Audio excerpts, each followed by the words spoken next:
Hello everyone, welcome to biology achievers. My name is miss Singh. आज का जो हमारा टॉपिक है वो है एम्फीबॉलिक पाथवे के बारे में। एम्फीबॉलिक कहने का मतलब ये हो गया कि वो पाथवे, वो प्रोसेस जिसमें एनाबॉलिज्म दैट मीन्स की सिंथेसिस भी हो रही है और कैटाबॉलिज्म दैट मीन्स की ब्रेकडाउन भी हो रहा है मॉलिक्यूल्स का। सो रेस्पिरेटरी जो पाथवे है, ठीक है, रेस्पिरेशन का जो प्रोसेस हम डिस्कस कर रहे हैं, ये क्या एम्फीबॉलिक पाथवे होता है? अगर आपको क्या लगता है येस और नो, इसके लिए आप कमेंट सेशन में ज़रूर कमेंट कर सकते हैं। और इस वीडियो के एंड तक, दैट मीन्स कि ये जो पर्टिकुलर टॉपिक है एम्फीबॉलिक पाथवे, इसके एंड में हम ये जानेंगे कि ये कैसा पाथवे होता है, कैटाबॉलिक होता है या एनाबॉलिक होता है या फिर एम्फीबॉलिक, दोनों ही होता है। दैट मीन्स कि मॉलिक्यूल्स का इस पाथवे में ब्रेकडाउन भी होता है और सिंथेसिस भी होती है। ऐसा होता है क्या या नहीं होता है? आपका क्या इसमें राय है वो आप कमेंट सेशन में ज़रूर कमेंट कर सकते हैं।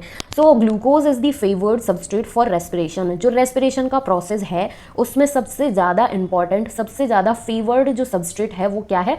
ग्लूकोज होता है। All the carbohydrates are usually first convert into glucose before they are used for respiration. जितने भी कार्बोहाइड्रेट्स हैं, ठीक है, अगर यदि उनको रेस्पिरेशन के प्रोसेस में यूज होना है तो वो सारे के सारे कार्बोहाइड्रेट्स सबसे पहले तो किस में कन्वर्ट होंगे? ग्लूकोज में सबसे पहले उनको कन्वर्ट होना पड़ेगा, उसके बाद ही वो रेस्पिरेशन के प्रोसेस में एंटर कर सकते हैं, रेस्पिरेशन के प्रोसेस में यूज होते हैं। Other substrate can also be respired as has been mentioned earlier.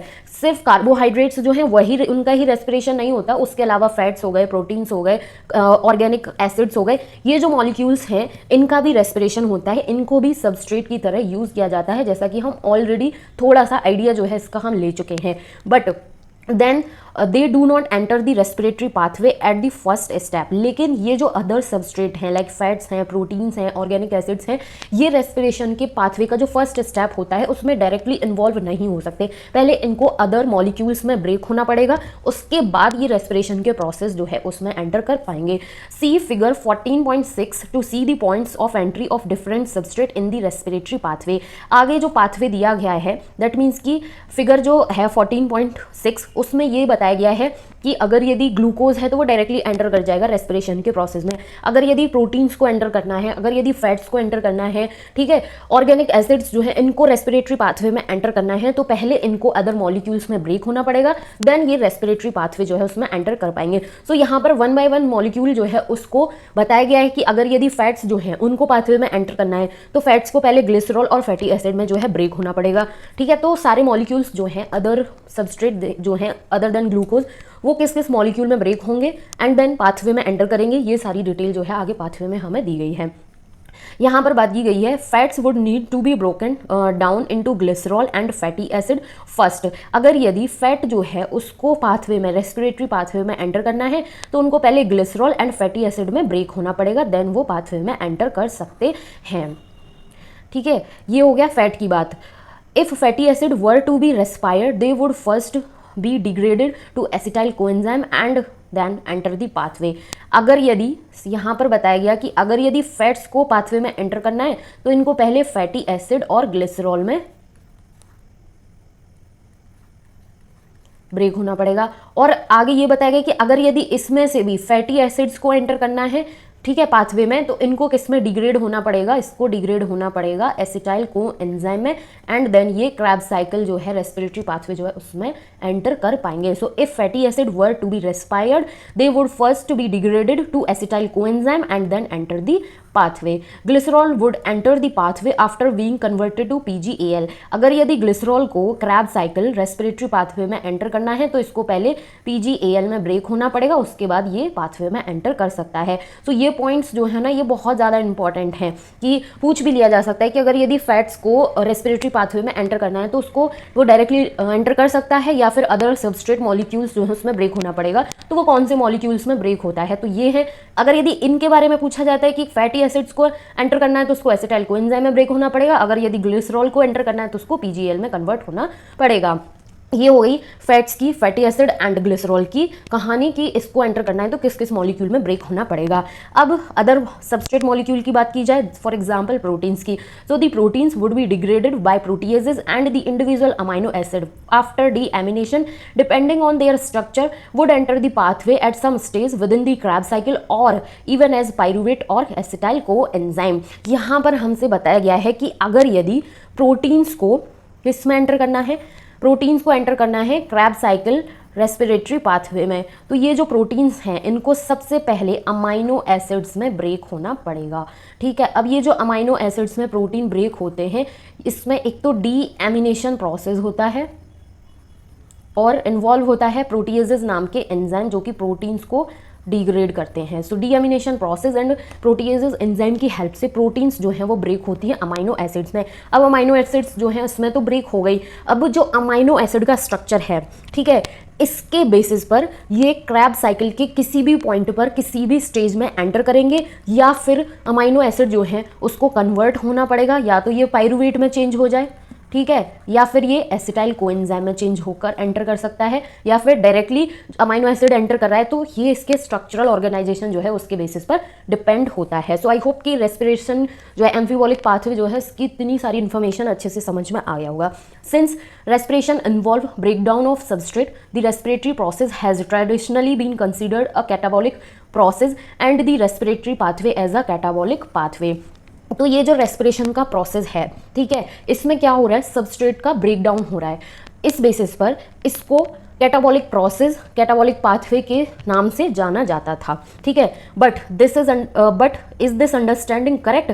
क्या ये अंडरस्टैंडिंग, क्या ये चीज़ सही है कि जो रेस्पिरेटरी पाथवे है उसमें सबस्ट्रेट का ब्रेकडाउन हो रहा है और इस बेसिस पर इसको हम कैटाबॉलिक प्रोसेस, कैटाबॉलिक पाथवे के नाम से समझ सकते हैं? तो ये चीज़ करेक्ट है या नहीं है, इसके लिए आपकी क्या राय है, उसके लिए आप कमेंट सेशन में ज़रूर कमेंट करें। वीडियो के एंड में तो हम डिस्कस कर ही लेंगे कि रेस्पिरेशन का जो प्रोसेस है वो किस तरीके का प्रोसेस है। We have discussed above at which point in the respiratory pathway different substrate would enter if they were to be respired and would and use to drive energy. जैसा कि हम ऊपर में डिस्कस ऑलरेडी कर चुके हैं कि रेस्पिरेटरी पाथवे में, ठीक है, डिफरेंट पॉइंट्स पर डिफरेंट सबस्ट्रेट जो है वो एंटर कर रहे हैं। अगर यदि उन सबस्ट्रेट की नीड है पाथवे में तो उनको रेस्पायर्ड, उनको यूज़ किया जाएगा। किस लिए यूज़ किया जाएगा? जिससे कि उससे एनर्जी जो है उसको ड्राइव किया जा सके, एनर्जी को गेन किया जा सके।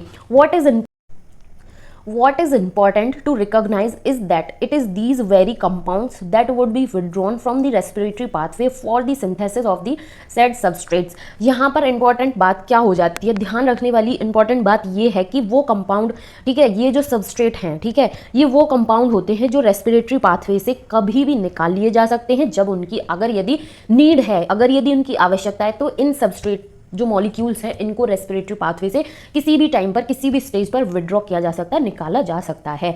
Hence fatty acid would be broken down to acetyl coenzyme before entering the respiratory pathway when it is used as the substrate. ठीक है, तो फैटी एसिड जो है अगर यदि इसका क्या होना है, ब्रेक डाउन होना है एसिटाइल कोएंजाइम में, इसको ब्रेक किया जाता है अगर यदि इसको रेस्पिरेटरी पाथवे में एंटर करना है। ठीक है, तो उससे पहले फैटी एसिड क्या होगा, एसिटाइल कोएंजाइम में ब्रेक होगा अगर यदि इसको रेस्पिरेटरी पाथवे में एज अ सबस्ट्रेट यूज करना है तो। But when the organism needs to synthesise fatty acid, acetyl coenzyme would be withdrawn from the respiratory pathway for it. ठीक है, एक कंडीशन ऐसी हो गई कि अगर यदि रेस्पिरेटरी पाथवे में फैटी एसिड जो है उसको as a substrate molecule use करना है तो उसको पहले एसिटाइल कोएंजाइम में क्या होना पड़ेगा, ब्रेक होना पड़ेगा। बट अगर यदि ऑर्गेनिज्म जो है कोई एक ऐसा ऑर्गेनिज्म है जिसको फैटी एसिड्स जो हैं वो सिंथेसाइज करने हैं, तो उस कंडीशन में क्या होगा, एसिटाइल कोएंजाइम जो है उसको निकाल लिया जाएगा रेस्पिरेटरी पाथवे से, किस लिए, फैटी एसिड की सिंथेसिस करने के लिए। सो यहाँ पर सिंथेसिस भी हो रहा है, ब्रेकडाउन भी हो रहा है। Hence the respiratory pathway comes into the picture both during breakdown and the synthesis of fatty acid. अब फैटी एसिड के केस में हमने ये देख लिया कि एक ऐसा स्टेज है जहां पर फैटी एसिड जो है उसका ब्रेकडाउन हो रहा है, एक ऐसी स्टेज है जहां पर फैटी एसिड्स जो है उसकी सिंथेसिस हो रही है। Because the respiratory pathways involve in both anabolism and catabolism, it would hence be better to consider the respiratory pathway as कैसा, amphibolic, as an amphibolic pathway rather than as catabolic one. So ऊपर जो बोला गया था कि respiratory pathway जो है उसमें सबस्ट्रेट मॉलिक्यूल्स जो है उनका क्या होता है, ब्रेकडाउन होता है, और इस बेसिस पर रेस्पिरेटरी पाथवे जो है उसको कैटाबॉलिक प्रोसेस, कैटाबॉलिक पाथवे के नाम से जाना जाता था। बट फिर हमसे ये भी क्वेश्चन पूछा गया था क्या ये अंडरस्टैंडिंग करेक्ट है? जी नहीं, करेक्ट नहीं है, क्योंकि ये जो पाथवे है, रेस्पिरेटरी पाथवे जो है, अगर यदि यहाँ पर नीड है सिंथेसिस करने की तो मॉलिक्यूल का सिंथेसिस भी हो रहा है, और अगर यदि नीड है मॉलिक्यूल के ब्रेकडाउन की, तो ब्रेकडाउन भी हो रहा है। सो अगर यदि किसी मॉलिक्यूल का ब्रेकडाउन होता है, ठीक है, तो उसको हम कैटाबॉलिक के नाम से जानते हैं, और अगर यदि सिंथेसिस होती है तो उसको हम एनाबॉलिज्म के नाम से जानते हैं। सो रेस्पिरेटरी जो प्रोसेस है वो एक कैसा प्रोसेस है? एम्फीबॉलिक प्रोसेस है, एम्फीबॉलिक पाथवे है, सिर्फ कैटाबॉलिक पाथवे नहीं है। ये इंपॉर्टेंट है, ठीक है। अब हम देखते हैं पाथवे जो फिगर दिया गया है उसके थ्रू। ये बहुत ही सिंपल सा है। यहाँ पर बताया गया है कि अगर यदि कोई कार्बोहाइड्रेट है, ठीक है, तो उसको सबसे पहले सिंपल शुगर ग्लूकोज में कन्वर्ट होना पड़ेगा। फिर ये ग्लाइकोलिसिस वाला पाथवे जो है वो रन हो रहा है, ग्लूकोज 6 फॉस्फेट बना, फ्रक्टोज 1 6 बिसफॉस्फेट बना, उससे फिर dihydroxy acetone glyceraldehyde 3 phosphate, different stages के थ्रू पायरुविक एसिड जो है वो एसिटाइल कोएंजाइम में कन्वर्ट हुआ था, और एसिटाइल कोएंजाइम जो है वो एंटर कर जाता है रेस्पिरेटरी पाथवे, क्रैब्स साइकिल के पाथवे में। कार्बोहाइड्रेट्स जो है उसकी कहानी बहुत ही सिंपल है। अब सबसे पहले हम देखते हैं यहाँ पर कि अगर यदि प्रोटीन हमारे पास एज अ सबस्ट्रेट मॉलिक्यूल है, ठीक है, तो प्रोटीन्स जो हैं वो डीएमिनेशन प्रोसेस के थ्रू एंड प्रोटीएजेस एंजाइम की हेल्प से अमाइनो एसिड्स में ब्रेक होंगे। अब ये जो अमाइनो एसिड्स हैं, ठीक है, ये अपने स्ट्रक्चरल ऑर्गेनाइजेशन के बेसिस पर डायरेक्टली एंटर भी कर सकते हैं रेस्पिरेटरी पाथवे क्रैब साइकिल में, या फिर ये पायरुविक एसिड में कन्वर्ट होकर एंटर कर सकते हैं, या फिर एसिटाइल कोएंजाइम में कन्वर्ट होकर क्रैब साइकिल के अंदर एंटर कर सकते हैं। तो प्रोटीन्स की स्टोरी ये हो गई। अब आती है बात कि अगर यदि फैट जो है उसको रेस्पिरेटरी पाथवे में एंटर करना है, तो सबसे पहले फैट्स जो हैं उसको फैटी एसिड एंड ग्लिसरॉल में कन्वर्ट होना पड़ेगा। अगर यदि फैटी एसिड्स को रेस्पिरेटरी पाथवे में एंटर करना है तो ये कन्वर्ट होगा किसमें? एसिटाइल कोएंजाइम में, देन उसके बाद ये रेस्पिरेटरी पाथवे में एंटर कर जाएगा। और अगर यदि ग्लिसरॉल को रेस्पिरेटरी पाथवे में एंटर करना है तो उसको PGAL में कन्वर्ट होना पड़ेगा पहले, देन उसके बाद ये क्या है? रेस्पिरेटरी पाथवे में एंटर कर जाएगा। सो ये स्टोरी है डिफरेंट मॉलिक्यूल्स की, और simple sugar carbohydrate, simple sugar glucose जो है वो कैसे डायरेक्टली एंटर कर जाता है रेस्पिरेटरी पाथवे में। अगर यदि ग्लूकोज के अलावा अदर सबस्ट्रेट मॉलिक्यूल्स हैं, लाइक प्रोटीन्स हैं, फैट्स हैं, या फिर ऑर्गेनिक एसिड्स हैं, तो ये जो मॉलिक्यूल्स हैं इनको पहले किस में ब्रेक होना पड़ेगा, एंड देन ये रेस्पिरेटरी पाथवे में एंटर करेंगे। तो ये था पूरा का पूरा एम्फीबॉलिक पाथवे का हमारा डिस्कशन। अगर यदि वीडियो पसंद आते हैं, हेल्पफुल रहते हैं, तो प्लीज़ कमेंट सेक्शन में ज़रूर बताएं, एंड चैनल को प्लीज़ ज़रूर सब्सक्राइब करें, वीडियो को लाइक करें और अपने फ्रेंड्स के साथ भी शेयर करें।